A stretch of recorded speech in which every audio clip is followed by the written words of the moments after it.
जिसमें उन्होंने ये कहा कि जनाब बिल्कुल कोई डिक्टेट हमें नहीं कर सकता और ये हाउस फैसला करेगा और ऐसी की तैसी, हम बिल्कुल किसी दबाव में नहीं आएंगे।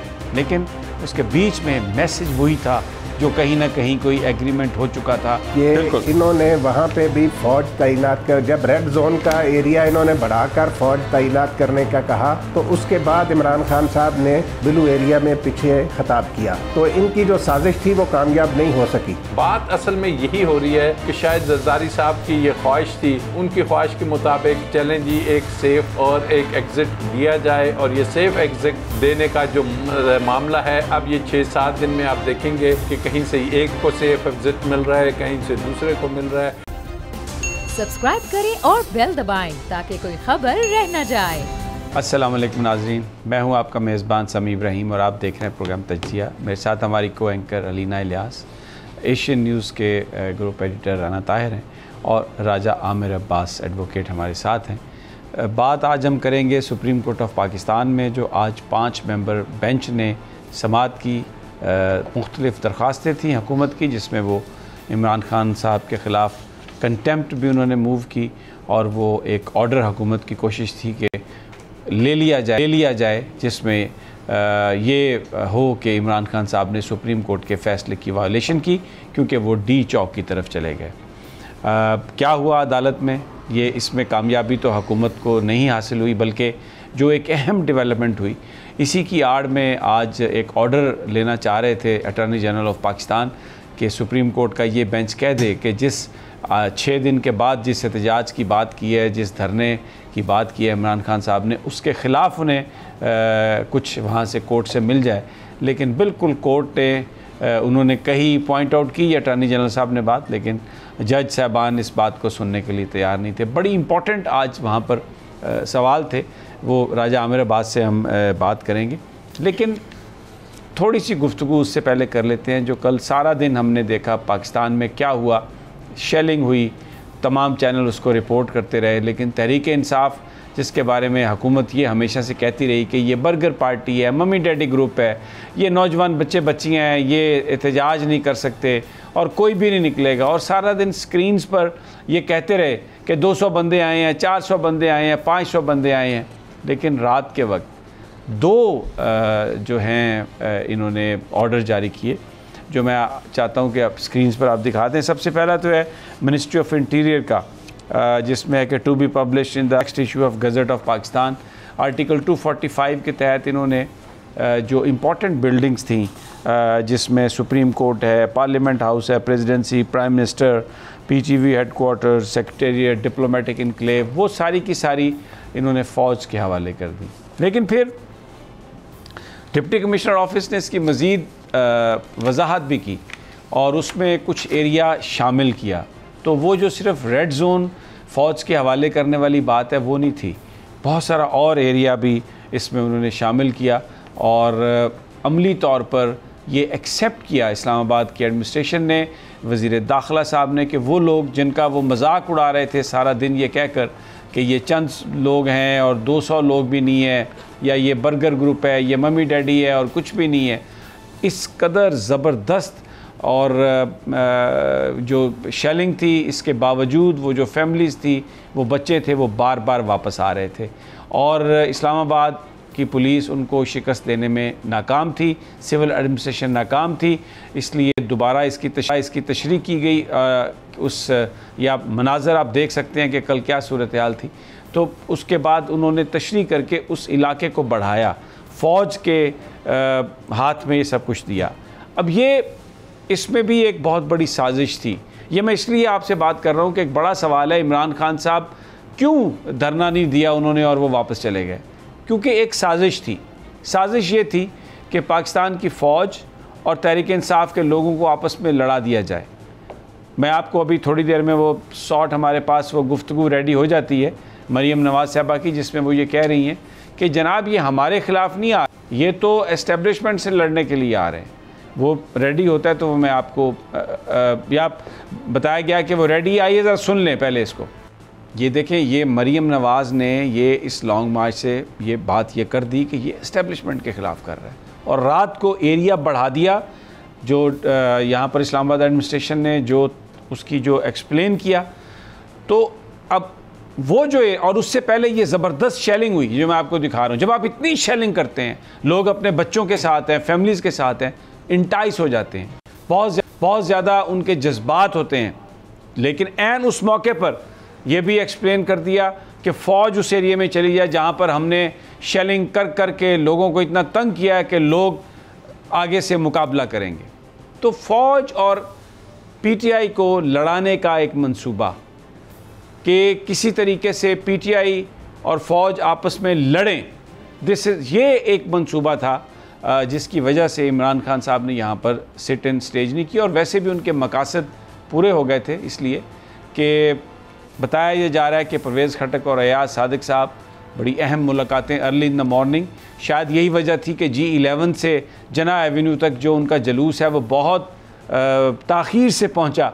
कुछ चीज़ें हो रही थी, कुछ मुलाकातें हो रही थी, कुछ मैसेजेस आ जा रहे थे। खान साहब को ये बताया गया कि बिल्कुल ये आपको हम ये गारंटी है कि इलेक्शंस होंगे, आप तकरीर करें और तकरीर करके चले जाएं, आपके पास ऑप्शन है, आप वापस भी आ सकते हैं। इसलिए इमरान खान साहब ने वो जो एक साजिश थी उसको भी नाकाम बनाया।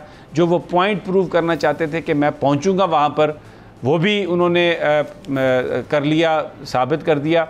सुप्रीम कोर्ट ऑफ पाकिस्तान में आज कंटेम्प्ट के ऑर्डर लेने की कोशिश की अटॉर्नी जनरल साहब ने, उनको कोई कामयाबी नहीं हुई, उनकी इस्तदा वो मुस्तरद हुई।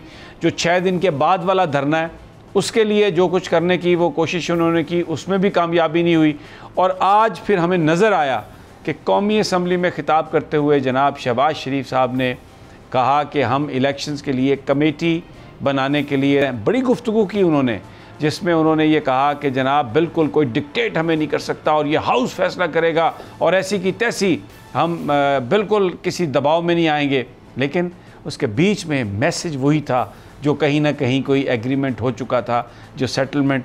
आइए आपको मैं जो गुफ्तगू है, जो कंप्लीट गुफ्तगू है, सबसे पहले मैं आपको वो सुनवाता हूँ शहबाज शरीफ साहब की। ये पूरी उनकी गुफ्तगू है जिसमें वो बड़ा उन्होंने पहले कहा कि ये ऐवान फैसला करेगा, सब कुछ करेगा। लेकिन एंड में जो मैं कहता हूँ, अगर वो सिर्फ लाइनें आप दोबारा अगर प्रोड्यूसर साहब चला दें, जिसमें वो कह रहे हैं कि मैं बातचीत के लिए कमेटी हम ये इसमें बना रहे हैं, यानी इलेक्शन करवाने के लिए बातचीत हम करने के लिए तैयार हैं, ये उन्होंने कहा। अच्छा, इस बात का आप जवाब दिया असद उमर साहब ने। उन्होंने कहा कि बहुत अच्छी बात है, आप कमेटी बनाएं, हम आपके साथ बात करने के लिए तैयार हैं।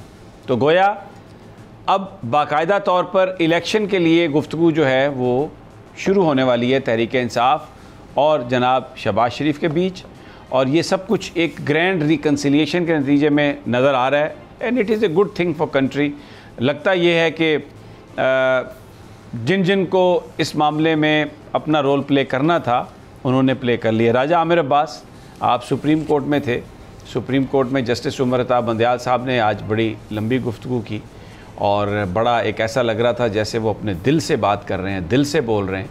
और जिसमें उन्होंने सियासी जमातों से कहा कि अगर आपने हमसे फ़ैसले लेने हैं तो आप पहले वो जो एक नर्चर करें, जो एक कॉन्फिडेंस और ट्रस्ट जो होता है, क्योंकि फ़ैसले जो हैं तभी इम्प्लीमेंट हो सकते हैं अगर आपके अंदर ट्रस्ट हो, फेथ हो।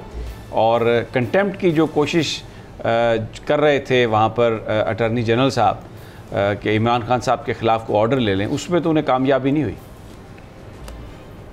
समी देखें, तो आज कोशिश की गई है ना, वही कोशिश है कि किसी भी तरीके से अदारों को मुलव्वस किया जाए। जैसे आपने मरियम बीबी की वो दिखाई कि जनाब वो कह रही हैं कि ये हमारे ख़िलाफ़ थोड़ी आ रहे हैं, ये तो इस्टेब्लिशमेंट के ख़िलाफ़ आ रहे हैं। भाई वज़ीर आज़म आप हैं, आपने वहाँ पे नो कॉन्फिडेंस लेके आया, तो फिर वो अदारों के ख़िलाफ़ क्यों होंगे? वहाँ भी अदारों को मुलव्वस करने की कोशिश की और ये आज से नहीं कर रहे। आपको याद होगा कि जब वो वोट को इज़्ज़त दो का चला सिलसिला, तो इन्होंने कहा कि हम इमरान खान को तो नहीं जानते, हम तो इमरान खान के ख़िलाफ़ नहीं निकले, हम तो अदारों के ख़िलाफ़ निकले हैं, हम तो इस्टेब्लिशमेंट के ख़िलाफ़ निकले हैं, हमें इमरान खान से कोई लेना देना नहीं। वही रविश लेते हुए आज भी ये इस्टेब्लिशमेंट को इन्वॉल्व करना चाह रहे थे और उसके साथ साथ सुप्रीम कोर्ट को इन्वॉल्व करना चाह रहे थे कि इनके कंधे पे रख के हम कोई इस किस्म का ऑर्डर लें कि जनाब कॉन्टेम्प्ट, असल में तो कॉन्टेम्प्ट इन्होंने की, हुकूमत ने की, जिसकी तरफ बारहा सुप्रीम कोर्ट ने इशारा किया। और सुप्रीम कोर्ट ने कहा कि जनाब ऑर्डर क्या था? ऑर्डर था कि आप रुकावटें नहीं डालेंगे। ये ऑर्डर कोई सिर्फ आपके ये डी चौक या ब्लू एरिया के लिए नहीं था समी, ये पूरे पाकिस्तान के लिए सुप्रीम कोर्ट का ऑर्डर होता है। सुप्रीम कोर्ट ने लाहौर में भी देखा होगा, सुप्रीम कोर्ट ने कराची में भी देखा होगा किस अंदाज में लोगों के साथ ज़्यादती हुई। सुप्रीम कोर्ट ने दीगर शहरों में भी देखा होगा कि ये क्या हो रहा है। और अल्टीमेटली ये सुप्रीम कोर्ट आ जाते हैं कि जनाब नहीं, हम तो इधर आए हैं कि आपका ऑर्डर फ्लाउट हुआ है। तो उन्होंने कहा जी बताइए कैसे फ्लाउट हुआ? वो जी कोई दरख्तों को आग लगी, जिस पे सुप्रीम कोर्ट ने कहा जनाब दरख्तों को आग लगी, वहाँ पे लीडरशिप नहीं थी। और आवाम का ये कहना था कि जनाब इतनी आंसू गैस थी और उनके पास ना कोई ऐसे मास्क थे ना कुछ था, तो उनके पास उसकी जो रेमेडी ये थी कि अगर झाड़ियों को आग लगा दी जाए तो वो जो धुआं होता है उससे ये आंसू गैस की जो स्मोक होता है इसकी शिद्दत में कमी आ जाती है। जिस पे अटॉर्नी जनरल साहब बड़ी खामोशी से फिर साइड पे हो गए। फिर अटॉर्नी जनरल साहब कह रहे थे कि जी देखें ना जनाब ये जौन सी है। सुप्रीम कोर्ट ने बड़े सिंपली पूछा कि आपने इनको वो जगह फराहम कर दी जिसकी आपने बात की थी, आपने वो ग्राउंड दे दिया इनको? उन्होंने कहा जी आप कहेंगे तो हम दे देंगे। जिस पे अगेन सुप्रीम कोर्ट ने आप हम क्यों कहें, कहा कि जनाब हमारा ये काम थोड़ी है, ये तो आपने अंडरटेकिंग दी थी, आपने तो कहा था कि हम ये करेंगे। तो बज़ाहिर ऐसे लग रहा था कि वो जो फ्रस्ट्रेशन के बाद दोबारा वो सुप्रीम कोर्ट को कोई इस्तेमाल करके कोई ऐसा ऑर्डर लें, जैसा आपने इंट्रो में कहा कि जनाब वो तो दोबारा आएंगे। वो भाई दोबारा आएंगे क्या? तो आपने यकीन दहानियाँ कराई हुई हैं, अगर उस पर आप अमल दरामद करते रहे तो वो दोबारा क्यों आएंगे? दोबारा तो तब आएंगे कि अगर 6 दिन के बाद असेंबलीज ना टूटी। और अभी आप शहबाज शरीफ साहब को दिखा रहे थे, आप और हम भी क्योंकि पब्लिक के साथ डील करते हैं, आपने कहीं बॉडी लैंग्वेज शहबाज शरीफ की देखी होगी कि वो कहीं वो उंगली, वो हाथ, वो कहीं आपको नज़र नहीं आया। ज़बान कुछ और कह रही थी, दिमाग कुछ और कह रहा था। और बात यह है कि जी इमरान खान साहब भी जो आज उन्होंने ऐलान किया है, ऑब्वियसली वो अगर इतनी मेहनत करके इतने जलसे, और जलसों के बारे में एक बात सुप्रीम कोर्ट ने बड़ी इंपॉर्टेंट की कि जनाब ये तो वो पार्टी है कि जिसने पिछले 1-1.5 माह में कितनी ज़्यादा जलसे किए और कुछ भी नहीं हुआ, और पत्ता तक नहीं हिला। तो आप कैसे इस पार्टी से तवक्का कर सकते हैं कि ये कोई तोड़फोड़ करेंगे? यहाँ भी अटॉर्नी जनरल साहब की खामोशी थी कि जनाब उनके पास जवाब नहीं था। और उसके बाद उन्होंने कहा कि जनाब अब ये पोजीशन है। तो जो जलसों की बात हो रही है कि इमरान खान साहब अगर इतने जलसों के बाद 25 तारीख और फिर ये जब आए हैं तो उसके बाद वापसी पे लोग थोड़े से ना परेशान हैं। अब परेशानी की वजह थोड़ी सी उनको समझनी चाहिए कि इमरान खान अब सियासत के उस मेयार पे पहुंच चुके हैं कि जहां पे वो अब इनको ये नहीं कहा जा सकता कि वो किसी बात पे या किसी ट्रक की बत्ती के पीछे लगेंगे। मुझे तो कहीं ऐसे लगता है कि हम जब नैब में थे तो एक ज़माना था कि वो जो नैब के चेयरमैन होता था, या हम ये सुनते थे कि वो रेजिग्नेशन पहले ही जमा करा के आते थे, अपॉइंटमेंट तब होती थी। तो अब सदर साहब के पास पता नहीं समरी पहुंची है नहीं पहुंची है डिसोल्यूशन की। हो सकता है कि अब सदर साहब ने डिसॉल्व करनी है ये असेंबली। तो सबसे तो मुझे जो पावरफुल गारंटी लगती है वो यही लगती है कि मुमकिन तौर पे हो सकता है कि उनके पास ऑलरेडी समरी साइन होके पहुंच गई हो कि जी इस असेंबली को डिसॉल्व कर दें। अच्छा, आप क्योंकि मौजूद थे सुप्रीम कोर्ट में भी और रात हम भी सब देख रहे थे, तो जो सुप्रीम कोर्ट का डिसीजन था, बीच में जो सालसी का किरदार अदा करने की कोशिश की जस्टिस एजाजुल एहसन जिस बेंच के सरबराह थे, उस पर राना सनाउल्लाह साहब ने रात भी बड़ी तनकीद की। उन्होंने कहा कि ये जो फैसला है इसके नतीजे में जो कुछ भी होगा उसका ज़िम्मेदार भी ये फैसला ही होगा, और फिर जो भी वायलेंस हो रहा था उसकी रिस्पॉन्सिबिलिटी उन्होंने शिफ्ट करने की कोशिश की सुप्रीम कोर्ट ऑफ पाकिस्तान में। और आज मरियम नवाज़ साहबा ने जो बात की, ज़रा सुनिए वो गुफ्तगू उन्होंने क्या कही।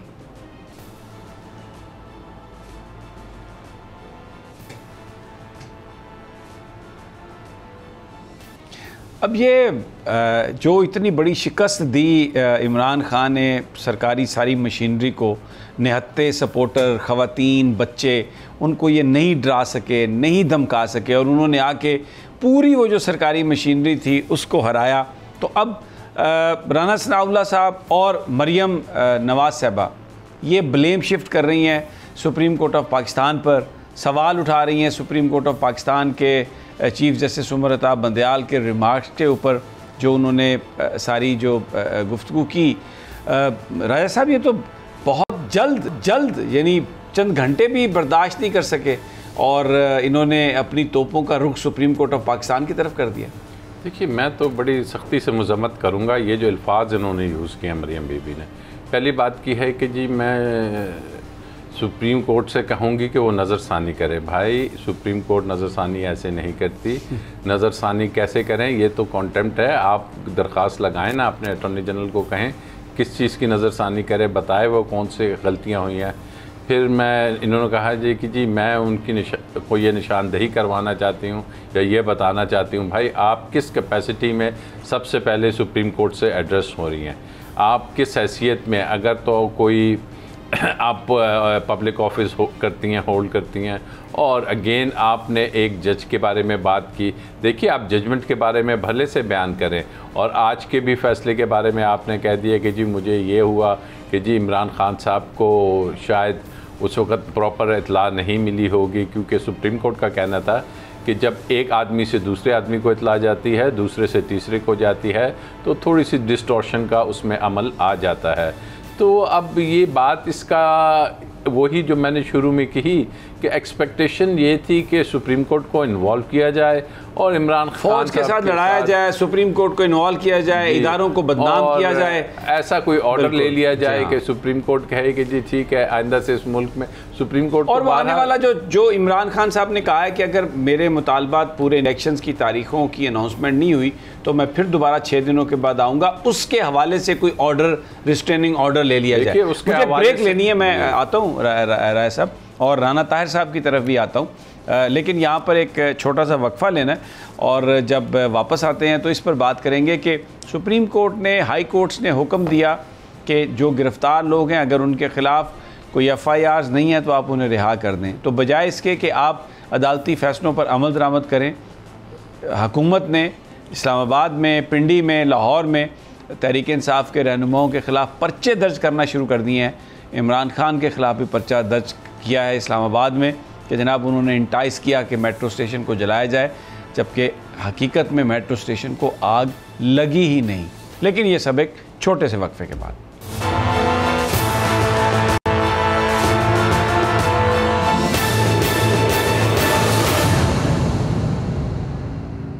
वेलकम बैक नाज़रीन। बहरहाल आज कौमी असम्बली में इजलास में आज जो लेजिस्लेशन करनी थी अपोजिशन ने, जो अब की हुकूमत है, उन्होंने वो खासा बड़ा आज टारगेट अचीव कर लिया है।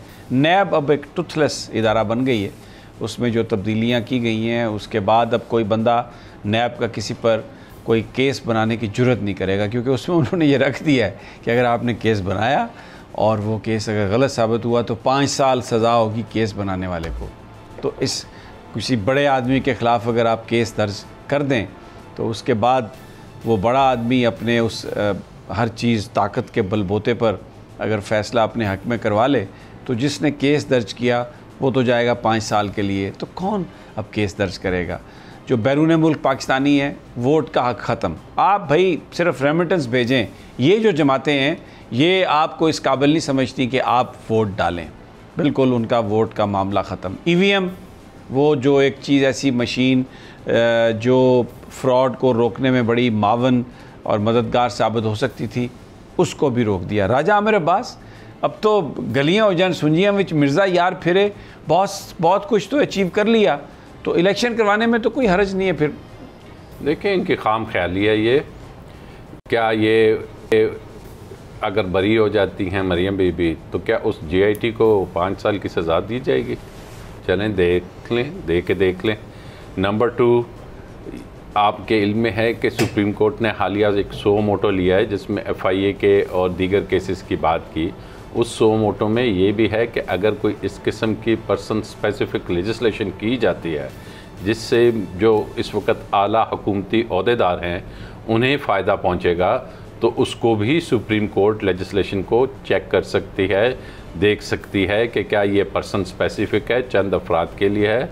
तो इतना आसान नहीं है ये सुप्रीम कोर्ट को तो बुरा भला इन्होंने कहना शुरू कर दिया है। जो राना सनाउल्लाह ने कहा, मरियम नवाज़ ने कहा, मरियम औरंगज़ेब ने कहा, उसके बाद उज़्मा बुखारी ने, ये तो आज सारा दिन हम टेलीविज़न पर जो गुफ्तगू सुनते रहे हैं। मुझे तो लगता है कि वो प्रीएम्प्टिव उनका ये सब कुछ है कि क्योंकि अब हमने ये लेजिस्लेशन कर ली है, सुप्रीम कोर्ट में जाएगा तो हम अभी शुरू से ही वो काम शुरू कर दें। राना साहब क्या कहते हैं? अमीन साहब देखें, पहली गुजारिश तो मैं आपको ये कर दूं कि रात इमरान खान साहब ने जो डी चौक आने का प्रोग्राम जो था वो मनसूख किया, वो उसकी वजह ये नोटिफिकेशन था जो दूसरा नोटिफिकेशन जारी हुआ कि इन्होंने वहाँ पे भी फ़ौज तैनात कर, जब रेड जोन का एरिया इन्होंने बढ़ाकर फ़ौज तैनात करने का कहा तो उसके बाद इमरान खान साहब ने ब्लू एरिया में पीछे खिताब किया। तो इनकी जो साजिश थी वो कामयाब नहीं हो सकी जो हुकूमत कर रही थी। जी बिल्कुल, जो लड़ाना चाह रहे थे फ़ौज को और इमरान खान को, उसमें इमरान खान ने वो साजिश नाकाम बनाई। दूसरी बात समी साहब मैं अब अर्ज़ करूँ कि सुप्रीम कोर्ट का जहाँ तक ताल्लुक़ है, अदालत उज़्मा ने जब नवाज़ शरीफ साहब के ख़िलाफ़ फ़ैसला दिया, 5 जजेस के बेंच ने जो नहायत मोहतरम जज साहबान थे, उनके बारे में मरियम नवाज़ और नवाज़ शरीफ साहब क्या फरमाते रहे, और अभी तो कुछ कहा ही नहीं। सुप्रीम कोर्ट ने क्या कहा है? यानी अगर इनकी मर्ज़ी के मुताबिक ना चले तो इनको अफसोस होता है। ये तो देखें हमीद साहब, ये ऐसे लोग हैं कि ये पाकिस्तान के कौम, इवन मैं कहता हूँ कि पाकिस्तान की पुलिस भी कौम की पुलिस है। ये उसको अपने अफराद के ख़िलाफ़, डाकुओं चोरों के ख़िलाफ़ इस्तेमाल करने की बजाय अपने लोगों के ख़िलाफ़, ख़वातीन और बच्चों के। आज शहबाज शरीफ साहब को बड़ा ख्याल आ रहा था कि जी वहाँ पे ना फूल जो थे मसल दिए गए, जला दिए गए, और फूल जैसे बच्चों पर तुम्हें वो आंसू गैस के शेल, जहरीले शेल फेंकते हुए शर्म नहीं आई? समी साहब क्या हो रहा था, क्या कर रहे थे कराची में, लाहौर में ये मासूम लोग क्या कर रहे थे? क्यों इन पर अंधाधुंध आंसू गैस फेंकी गई? तो ये अच्छा, एक शेल हमारे पास भी है, मैं प्रोड्यूसर साहब से कहूँगा अगर वो दे दें, मैं आपको दिखाता हूँ। उसके ऊपर राजा साहब जो एक्सप्रेशन है वो जनवरी 2014 की है, जनवरी 2014 की। ये देखें, ये उस पर एक्सपायर लिखा हुआ, और इस पे ऊपर लिखा हुआ है कि ये इससे आपकी मौत वाक़या हो सकती है, ये बहुत ख़तरनाक है और लॉन्ग रेंज है। ये इतना इसका इम्पैक्ट हो रहा था कि हमारे ऑफिस से बहुत दूर है ब्लू एरिया। हम जब नीचे निकले हैं रात तो we were unable to breathe, और जितनी जलन गले में, आंखों में, और ये एक्सपायर्ड जो है टीयर गैस, इसकी शेलिंग होती रही है राजा आमिर अब्बास सारी रात, और बग़ैर किसी इश्तियाल के। यानी वो बेचारे लोग कुछ भी नहीं कर रहे थे, सिर्फ वहाँ पर वो आ रहे थे इमरान खान के इस्तकबाल के लिए, बैठ रहे थे, लेकिन ये उन पर मुसलसल वो जो कंटेनर्स हैं उनके पीछे से ये शेलिंग करते रहे, और हर बंदे ने इसको किया। अलीना आप भी साथ थी हमारे जब आप निकली नीचे और सांस नहीं आ रही थी और जलन थी। तो जो मरियम साहबा ने आज जो गुफ्तगू की, जिस तरीके से एस्टेब्लिशमेंट और ये सारा अदलिया, एक बड़ा अफसोसनाक है ये। अच्छा समी साहब, मुझे सिर्फ 1 से 2 मिनट दीजिएगा, शायद आपको राना साहब को मेरी बात अच्छी ना लगे। अच्छा। अगर आप इमरान खान साहब के जलसे उठा के देखें तो आपको अंदाज़ा होगा कि वो किस तरीके से इदारों को टारगेट करते हुए आ रहे हैं। ठीक है, एक मौके पर उन्होंने ये भी कहा कि जितने भी डॉक्यूमेंट्स थे, जितनी भी चीज़ें थी, मैं उन लोगों के पास लेकर गया जो बहुत ताकतवर थे, लेकिन उन्होंने कुछ नहीं किया, इसलिए आज जो हालात हैं वही हैं। फिर एक मौके पर उन्होंने कहा जो न्यूट्रल तो सिर्फ जो है वो जानवर होता है। फिर उन्होंने कहा कि न्यूट्रल्स जो है उन्हें न्यूट्रल्स रहना चाहिए।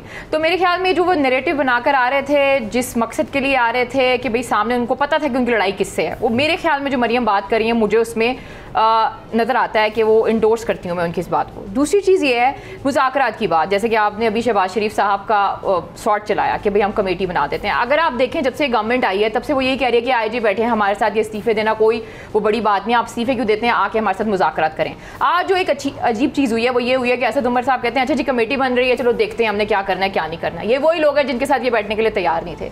जो तीसरा आपका टॉपिक है उसमें आप नैब के कवानीन के हवाले से बात करते हैं। अरशद शरीफ साहब को इंटरव्यू दिया था इमरान खान साहब ने, जिसमें उन्होंने ये कहा था कि जो नैब था वो तो कुछ कर ही नहीं पा रहा था।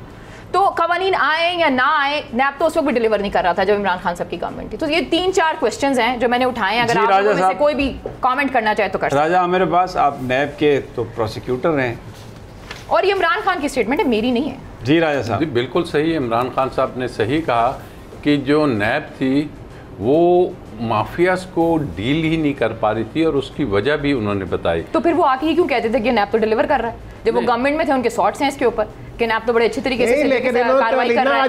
ये बिजनेसमैन से जाके वो मिलते थे, वो किस बुनियाद पे मिलते थे कि भाई आपके खिलाफ कार्रवाई नहीं होगी? इन सारी चीज़ों को भी जवाब दें, साथ से बात दे दें।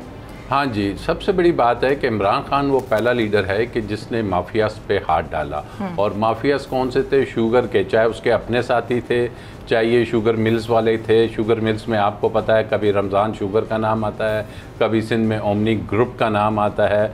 और ये क्यों इन्होंने हाथ डाला? वजह ये थी कि आज तक पाकिस्तान की हिस्ट्री में कोई लोग इन माफियाज पे हाथ नहीं डाल सके, क्योंकि जितने भी लीडरशिप आई वो ख़ुद उस माफिया का हिस्सा थी और यही वजह थी। और चेयरमैन नैब के बारे में हमें पता था कि चेयरमैन नैब को लगाया किसने था। आपके इल्म में है कि शाहिद खाकान अब्बासी साहब और खुर्शीद शाह साहब ने लगाया।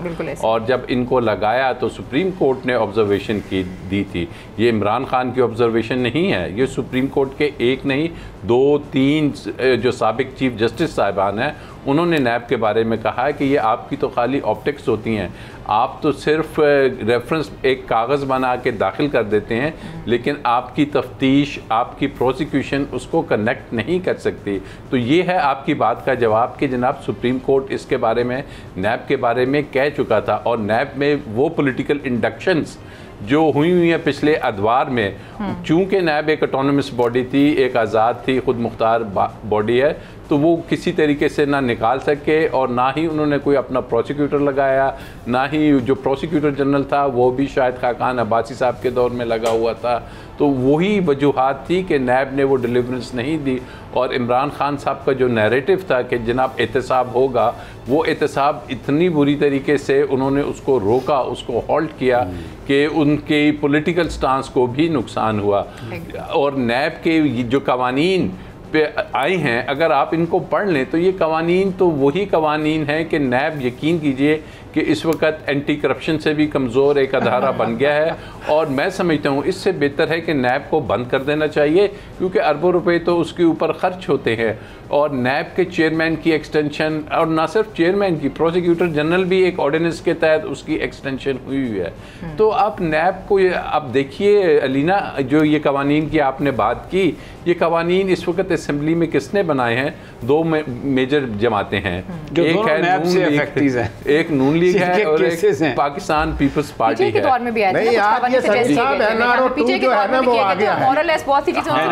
अच्छा मैं ब्रेक लेनी है, मेरे पास मौजूद है। जी मैं ब्रेक। राना साहब ने भी कहा है कि NRO2 आ चुका है और राजा साहब ने बड़ा अच्छा पॉइंट आउट किया कि ये जिन लोगों ने सारा आज जो कानून ये बनाया है, सारा बिल, ये बुनियादी तौर पर ये वही हैं जिनमें से 60% ज़मानत पर हैं और बाकी सब के ऊपर मनी लॉन्ड्रिंग के, मकसूद चपरासी टाइप बिलियंस ऑफ रुपीज़ के केसेस हैं। छोटा सा एक वक्फा, गुफ्तगू जारी रखते हैं।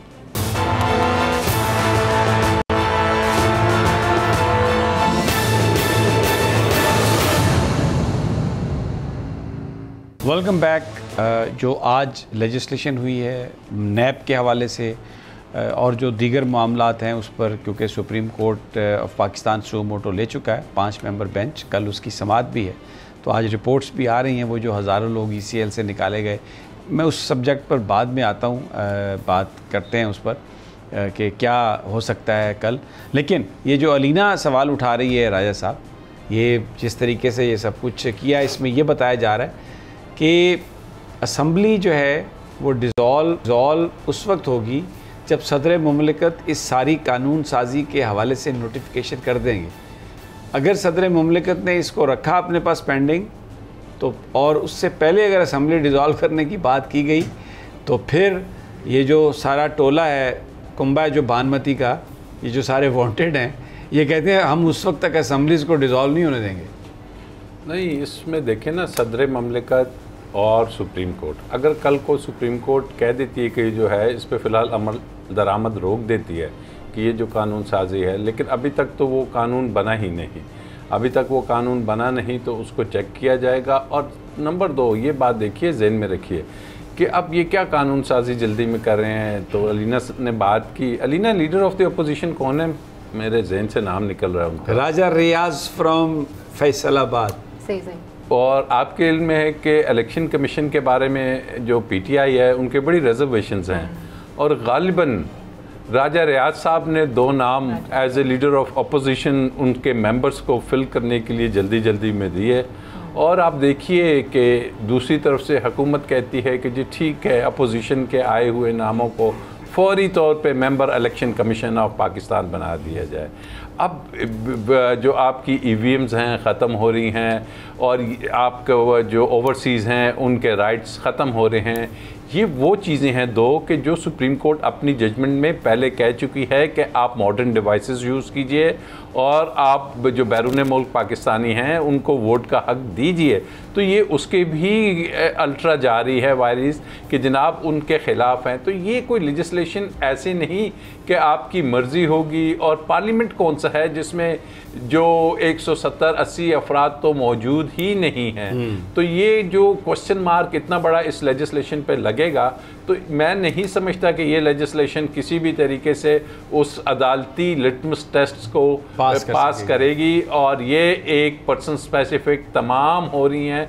और बात असल में यही हो रही है कि शायद जरदारी साहब की ये ख्वाहिश थी, उनकी ख्वाहिश के मुताबिक चलें जी एक सेफ़ और एक एग्ज़िट दिया जाए। और ये सेफ़ एग्ज़िट देने का जो मामला है, अब ये 6-7 दिन में आप देखेंगे कि कहीं से एक को सेफ़ एग्ज़िट मिल रहा है, कहीं से दूसरे को मिल रहा है। बट अल्टीमेटली ये तमाम चीज़ें सुप्रीम कोर्ट ऑफ पाकिस्तान सामने आएंगी, और सदर ममलिकत का बहुत इंपॉर्टेंट रोल आपको नज़र आएगा अगले जो ये चंद दिनों में। अच्छा राना साहब, मुझे पता है आप भी कुछ कहना चाह रहे हैं क्योंकि ब्रेक में आपने इसका इजहार किया, लेकिन मैं इससे पहले आज जो मरियम नवाज़ साहबा प्रेस कॉन्फ्रेंस कर रही थी, शहबाज साहब एक बड़ी तकरीर की कि मिसल रहे थे आप पता नहीं, और फूलों को क्या कर रहे थे, आग लगा रहे थे। वो जो पुराने सारे आदाबर्स के ज़माने के जो शेर हैं उन्होंने याद किए हुए थे और वो उन्होंने बोलना शुरू कर दिया। मैं आपको कुछ तस्वीर दिखाना चाहता हूँ। हकीकी चेहरा नज़र आएगा इन लोगों का जो अपने आप को बड़ा ला अबाइडिंग बाई कह रहे हैं। ये उमर अयूब को जिस तरीके से जो उन पर तशद्दुद किया गया, दिखाएं जी ज़रा तस्वीर उमर अयूब साहब। ये सर पर देखें इनके क्या निशानात हैं, ये कमर पर देखें, ये मारपीट, ये देख लें आप। जो आज ये मुंह बना के बातें कर रहे थे और मरियम नवाज़ साहबा को चादर और चारदीवारी का बड़ा तकद्दुस याद आ रहा था। इनको तो किसी ने कभी कुछ नहीं कहा। ये हमाद अज़हर को देखें, यहाँ पर शल जो है इनके मारा उन्होंने, आँख बच गई उनकी। और ये अच्छा, फिर जो डॉक्टर यास्मीन राशिद हैं, कैंसर सर्वाइवर हैं, उनके साथ जो हुआ, उनकी गाड़ी में अंदलीब अब्बास के साथ जो इन्होंने किया, जरताज गुल के हवाले से, वो जो आलिया हमज़ा हैं उनके साथ किसी बच्चे को नहीं छोड़ा किसी। और यानी इतनी बेशर्मी से, इतनी ढिठाई से ये शेलिंग करते रहे। ये देखें शीशे टूटे हुए हैं, मुस्कुरा रही हैं डॉक्टर यास्मीन राशिद। इसी तरह लोगों ने मुस्कुराते हुए सारा जो जुल्म था उसको बर्दाश्त किया। और आज शहबाज शरीफ साहब एक एक्टिंग ऐसी कर रहे थे, क्योंकि मैं तो उसे एक्टिंग ही कहूँगा, हकीकत से दूर, शेर याद किए हुए हैं, अल्फाज याद किए हुए हैं। कई दफ़ा एक वर्ड बड़ा वो यूज़ करते हैं, शबाना रोज़। बहुत सारे लोग कहते हैं ये किस शबाना का जिक्र करते हैं। मैं कई उनके फ़िक्रे आपको सुनवा सकता हूँ, उनके बेटे के सुनवा सकता हूँ, नवाज़ शरीफ साहब के और मरियम साहबा के, क्योंकि लिखी हुई चीज़ें आती हैं और वो पढ़ देते हैं। लेकिन कल लोगों ने जो जुल्म इनका सहा, मॉडल टाउन की सारी याद जो थी वो ताज़ा हो रही थी। ये मारना चाहते थे, लोगों को कत्ल करना चाहते थे, और रात फ़ौज को पीटीआई से लड़ाने का जो इनका मंसूबा था वो यही मंसूबा था जिसमें बहुत सारी जानें जाएं, और सारे का सारा जो इल्ज़ाम है वो पाकिस्तान के इदारों पर आए, पाकिस्तान की फ़ौज पर आए। राना साहब, जो कल इमरान खान ने जिस तरह इनको शिकस्त दी है, निहत्ते लोगों ने, उस ग्रुप ने, उस पार्टी ने जिसको ये burger party, mummy daddy party कहते थे, तो आज जो कुछ ये बोल रहे थे, जिस तरह इनके बौखलाहट थी, औसान इनके ख़ता हुए थे, तो वो इसी वजह से ये सब कुछ था कि जिन लोगों ने इनको हराया कल, पाकिस्तान के अवाम ने, इनको इसकी तवक्को नहीं थी। समी साहब देखिए, मैं एक गुजारिश करूँ यहाँ पे कि जब बिलावल भुट्टो साहब की क़यादत में नैब पर हमला आवर हुई थी पीपल्स पार्टी यहाँ पे, तो वो हल्की फुल्की शेलिंग हुई थी, तो उसके बाद ये लोग कहीं नज़र नहीं आए थे। ठीक है, जिस बेईमाना अंदाज में शेलिंग की गई, और उसके बाद आप इन लोगों की क्या बात करनी सामी साहब। असल तो जो सबसे ज़्यादा बेशर्मी और डटाई का मुजाहरा कर रहे हैं वो चंद दानिश्वर हैं, जो इनके चमाट हैं, जो जिस तरीके से जिनकी आंखें बंद हैं, कान बहरे हैं और वो गूंगे हो चुके हैं, उनको जो कुछ कल हुआ नज़र ही नहीं आता। आवाम जिस तरीके से रुकावटों को तोड़ते हुए जिस मुश्किल से शदीद गर्मी में बाहर निकले हैं, वो इनके मुंह पर एक ज़बरदस्त तमांचा है।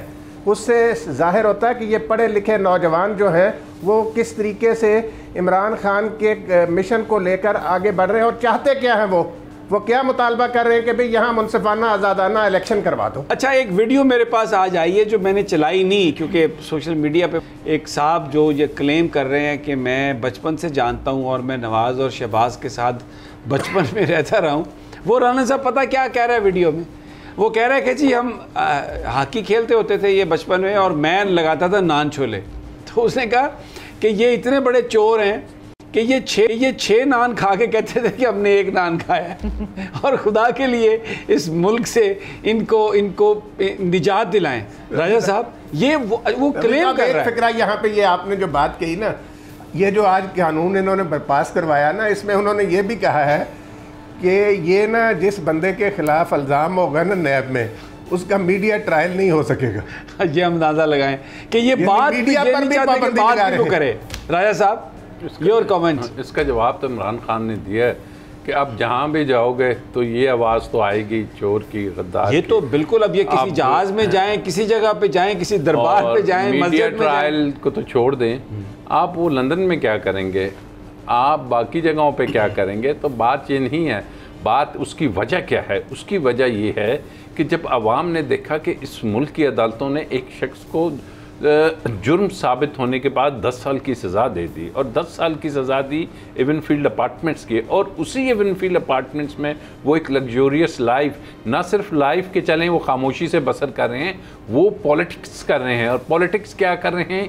उस पॉलिटिक्स में आपके ना सिर्फ वो पाकिस्तानियों से मिल रहे हैं, ऐसे लोगों से मुलाकातें हो रही हैं कि जिसका असर आपकी जो अंदरूनी और बैरूनी आपके दुश्मनों वाले जो इश्यूज़ हैं उसके ऊपर जा रहे हैं। तो ऐसी सूरत हाल में अब अवाम, जैसे कि जजेस ने कहा कि जनाब सोशल मीडिया का दौर है, तो सोशल मीडिया में और अकाउंटेबिलिटी, असल चीज़ है अकाउंटेबिलिटी। तो मैं देख रहा हूँ कल का जो केस है ये एक बड़ा इम्पोर्टेंट इसमें टर्न आएगा, और ये टर्न ऐसा आएगा कि ये जो आज आपने दिखाया मरियम बीबी या राना सना इस्टेब्लिशमेंट जो उसके खिलाफ, तो ये मुझे लगता है कि ये चीखें कल तो बिलबिलाहट और चीखें बहुत बुलंद होंगी। बहरहाल नाज़रीन, हमारे प्रोग्राम का वक्त ख़त्म हुआ। राजा साहब, राना साहब और अलीना, बहुत बहुत शुक्रिया। कल फिर इंशाल्लाह मुलाकात होगी तज्जिया में। अपना और अपने साथियों का ख्याल रखिएगा। अल्लाह ने के बाद।